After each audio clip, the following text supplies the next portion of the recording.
আলাইকুম এভরিওয়ান, আশা করি সবাই ভালো আছেন। আজকে যেহেতু ফ্রাইডে, আর ফ্রাইডে মানে কম বেশি সবার ঘরেই কোনো স্পেশাল কিছু রান্না বান্না। তো আজকে আমিও কিছু স্পেশাল রান্না করব, আর সেটা হচ্ছে কালাভুনা আর সাথে pulao.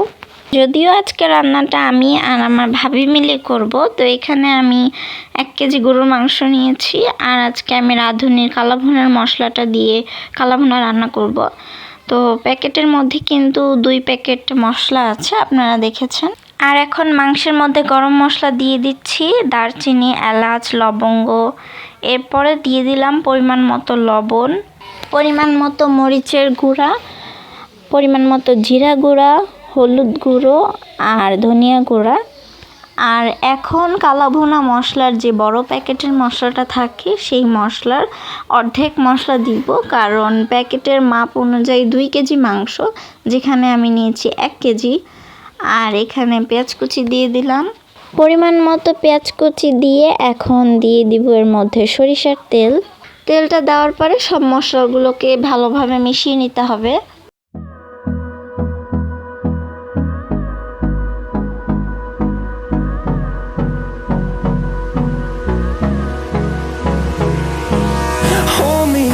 Till I get up, time is barely on our side. আস্ত শুকনো মরিচ 2 টুকরো করে ভেঙে দিয়ে দিয়েছি, আর এখন প্রেসার কুকারে ঢাকনা না লাগিয়ে চুলায় বসিয়ে দিয়েছি। তো এখানে আমি পোলাও রান্না করার জন্য এখানে চাল নিয়ে নিয়েছি পোলাওয়ের। ওইদিকে মাংসটাকে কিন্তু কিছুক্ষণ কষাতে হবে এভাবেই।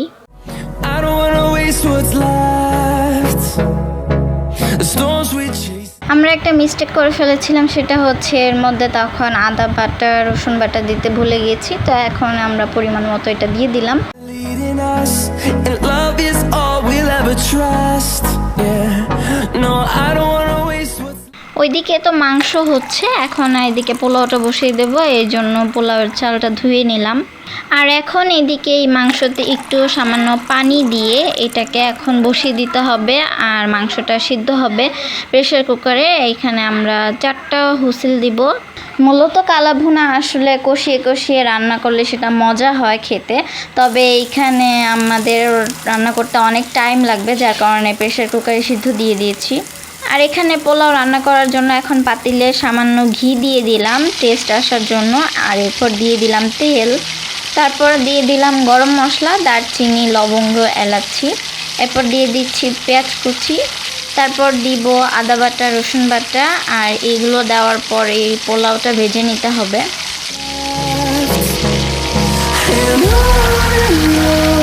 We'll go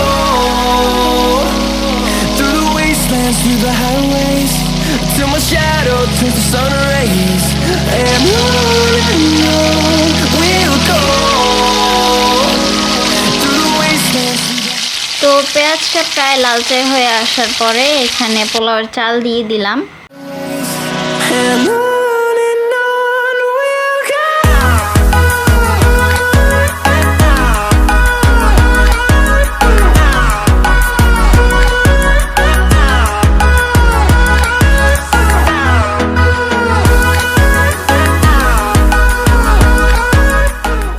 তো পোলাওয়ের মধ্যে কয়েকটা কাঁচামরিচ দিয়ে এখন পোলাওয়ের চালটাকে ভাজা হয়ে গেলে এর মাপ মতো গরম পানি দিয়ে দিলাম, এখন পরিমাণ মতো লবণ দিয়ে দিলাম।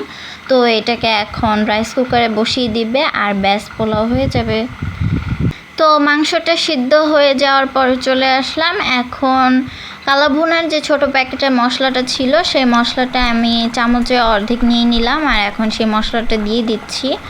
এখন এভাবেই মাংসটাকে রান্না করতে করতে একেবারে কালো করে ফেলতে হবে, আর পানিটাকেও কিন্তু শুকিয়ে ফেলতে হবে।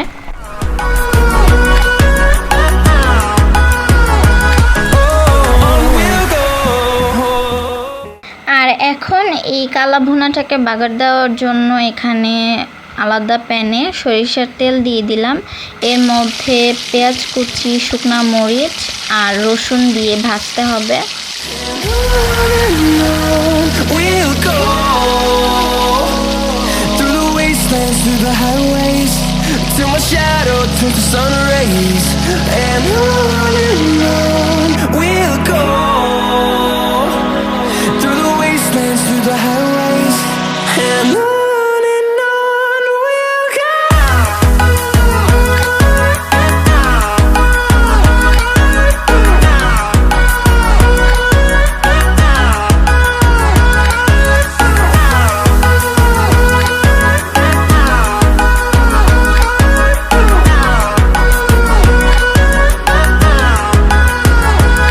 And we'll grow in number, fueled by them to see the horizon, turn us to thousands.